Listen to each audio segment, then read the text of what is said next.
मेरे साथ इस समय डॉक्टर मोहम्मद आज़ाद, कंसल्टेंट जनरल सर्जन, सह संचालक आज़ाद नर्सिंग होम भंडारीडी गिरिडीह जुड़ेंगे। डॉक्टर साहब एक प्रतिष्ठित और अनुभवी चिकित्सक के रूप में पूरे गिरिडीह ज़िले में जाने जाते हैं। इनसे बात करेंगे मेडिकल और सर्जरी से रिलेटेड विभिन्न बिंदुओं पर। आइए बात करते हैं। सर, लोकतंत्र भारत में आपका स्वागत है। सबसे पहले तो आप ये बताएं कि बतौर कंसल्टेंट जनरल सर्जन आप कब से अपनी सेवाएं जो हैं वो लोगों को दे रहे हैं? धन्यवाद। मैं 1992 से जब मैंने एमएस की पढ़ाई पूरी की तब से मैं लोगों की सेवा में हूँ as a surgeon. As a surgeon, surgery जो है वो आप कौन कौन सी सर्जरी कर रहे हैं मुख्य रूप से? मैं एक जनरल सर्जन हूँ, तो इसमें जैसे पेट का जितना भी ऑपरेशन होता है, गॉल ब्लैडर है, किडनी स्टोन है, अपेंडिक्स है, हर्निया है, हाइड्रोसील है, पाइल्स है, इस तरह के सभी ऑपरेशन मैं करता हूँ। ये जो बीमारियां आपने बताई हैं जिनकी सर्जरी आप कर रहे हैं वर्षों से, आज के समय में अगर देखा जाए तो ये जो केसेस है काफ़ी तेज़ी से बढ़ रहे हैं। क्यों इस तरह की बातें हैं? देखिए, वो खान पान भी एक बहुत बड़ा कारण है। आजकल जिस तरह का खान पान में बदलाव हुआ है, पहले जैसे शुद्ध भोजन उपलब्ध था, आजकल हर चीज़ में मिलावट हो रही है, जिससे पथरी की समस्या होती है ना, इन्फेक्शन की समस्या होती है।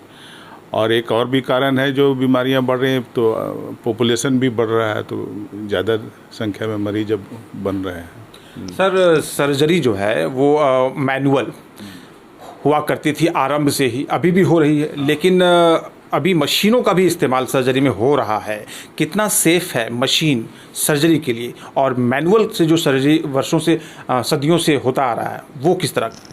देखिए, मैनुअल जो पहले होता था उसके अपने लाभ थे, है ना, और पहले टेक्नोलॉजी उतना विकसित नहीं था, इसलिए लोग मैनुअल ज़्यादा करते थे। आज चूँकि टेक्नोलॉजी बहुत ही विकसित हो चुका है, इसलिए हम लोग टेक्नोलॉजी का सहारा लेके, जैसे अब लेप्रोस्कोप, ये सब का विकास जब हुआ है तो तब से हम लोगों ने इसका इस्तेमाल करना शुरू किया, और निश्चित रूप से टेक्नोलॉजी के आने से ऑपरेशन में बहुत फ़ायदा हुआ है।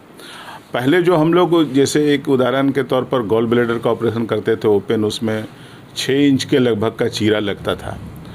काम वही होता है, गॉल ब्लैडर ही निकलता है, पहले भी निकलता था, और आज भी जो दूरबीन विधि से लेप्रोस्कोपिक जिसको बोलते हैं हम लोग, उसमें भी गॉल ब्लैडर ही निकालते हैं, लेकिन इसमें चीरा बहुत छोटा पड़ता है, जिसके वजह से ऑपरेशन के बाद मरीज जल्दी से 2-3 दिन में ही स्वस्थ हो जाता है, और 10 दिन के अंदर वो अपना सुचारू रूप से जो दैनिक दिनचर्या है करने लगता है। पहले का जो ऑपरेशन होता था ओपन, उसमें 6 इंची से लेकर 7 इंची तक का चीरा लगता था, तो उस घाव को भरने में ज़्यादा समय लगता था, तो मरीज 10 दिन तक के बाद टाँका कटता था, फिर और 1-2 महीना आराम करना पड़ता था। तो निश्चित रूप से टेक्नोलॉजी के आने से अभी जो लेप्रोस्कोपिक और जो दूसरी विधियाँ आई हैं, इससे मरीज को ज़्यादा फ़ायदा है। पहले जो शल्य क्रियाएं होती थी उसमें मैन पावर की सहायता से शल्य क्रिया जो है वो होती थी।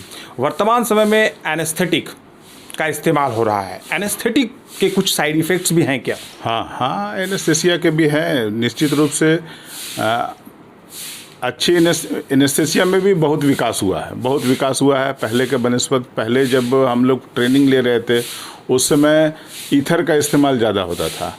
अब ईथर का इस्तेमाल लगभग बंद हो चुका है पूरी तरीके से, और अब अच्छी दवाएं आ चुकी हैं। मसल रिलैक्सेंट है, इंडक्शन ऑफ एनेस्थेसिया के लिए बहुत से अच्छे इंजेक्शन आ गए हैं। एनेस्थीसिया का डॉक्टर साहब कोई साइड इफ़ेक्ट? हाँ, है ना, वो जैसे वही बता रहा था मैं कि वो हम लोग ऑपरेशन के लिए एक तो एनेस्थेसिया को इंड्यूस करने के लिए दवा देते हैं, और मसल को रिलैक्स करने के लिए दवा देते हैं। मसल रिलैक्सेंट उसको बोला जाता है। तो कभी कभी ऐसा होता है कि ऑपरेशन के बाद फिर उस रिलैक्सेंट का असर ख़त्म करने के लिए हम लोग दूसरा इंजेक्शन देते हैं, ताकि रिलैक्सेंट का असर ख़त्म हो जाए।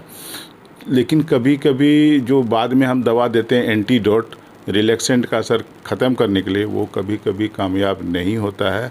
तो उसको काफ़ी उसमें समस्या आती है, उसको आर्टिफिशियल रेस्पिरेशन दिया जाता है, वेंटिलेटर पर जिसको रखा जाता है, तो ऐसी स्थिति में मरीज का नुकसान भी हो जाता है कभी। पूर्व में जो गर्भवती महिलाएं हैं, प्रसूति जो है वो बच्चों को जनती थी तो उस तरह की समस्याएं नहीं आती थी, लेकिन वर्तमान समय में देखा जाए तो लगभग 90 से 95% केसेस जो हैं वो बड़ा ऑपरेशन जिसको कहा जाता है उससे हो रहा है, सिजेरियन से हो रहा है। तो क्यों इस तरह की बातें आ रही हैं? हाँ, इसमें एक बहुत बड़ा एस्पेक्ट है सामाजिक। पहले क्या था कि लोगों को बच्ची जो औरतें थी, गर्भवती महिलाएं होती थी, उनको घर से ही मानसिक रूप से तैयार किया जाता था कि आपको नॉर्मल डिलीवरी होगा। और पहले के खान पान के वजह से और शारीरिक क्षमता भी पहले अच्छी होती थी, मजबूत स्त्रियां होती थी और बर्दाश्त करती थी।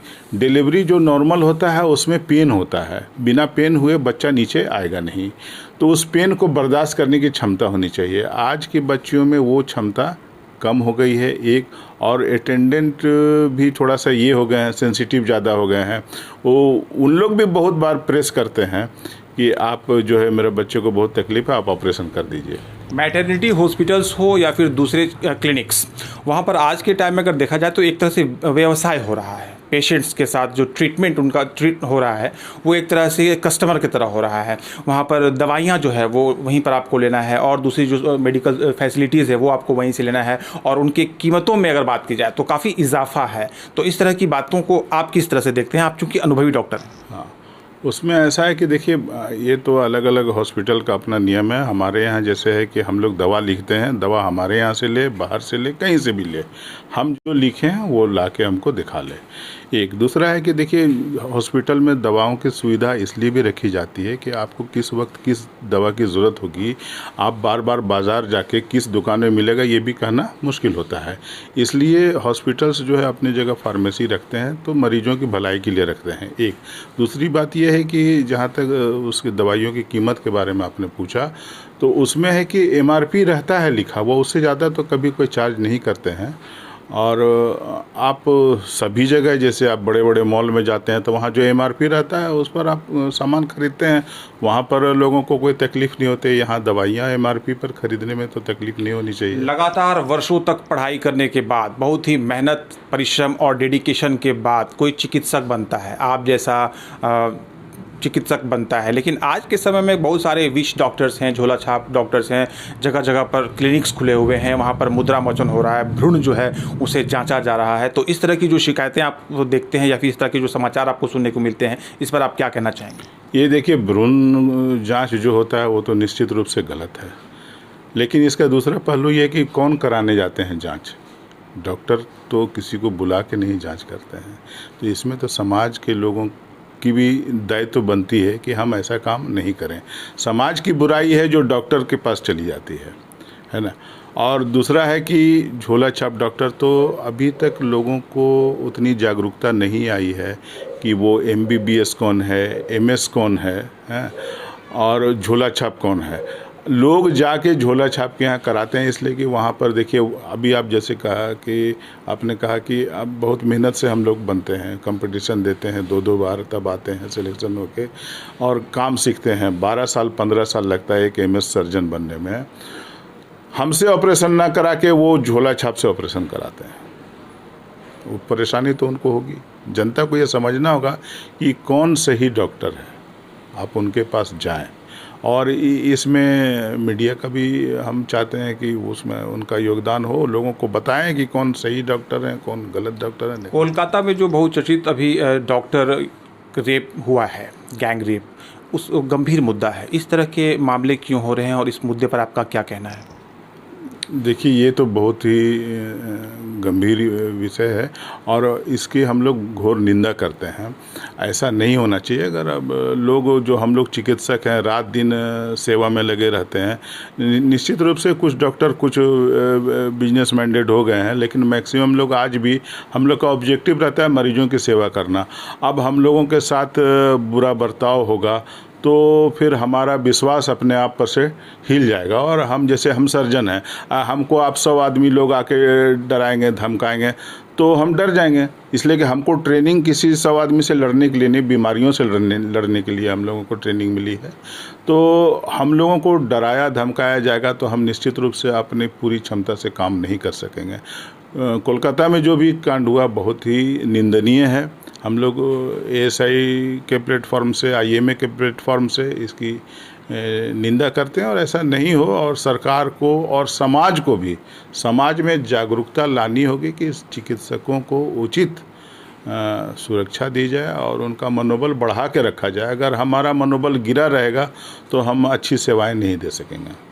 निश्चित रूप से आपका मनोबल जो है उसे ऊंचा रखने की आवश्यकता है। डॉक्टर मोहम्मद आज़ाद को आप सुन रहे थे, ज़िले के प्रतिष्ठित सर्जन है ये। साक्षात्कार के माध्यम से सर्जरी और जो मेडिकल फैसिलिटीज़ होती है उन बिंदुओं पर विभिन्न तरीके से बड़ी अच्छी गुफ्तगू हमारे साथ डॉक्टर आज़ाद कर रहे थे। धन्यवाद।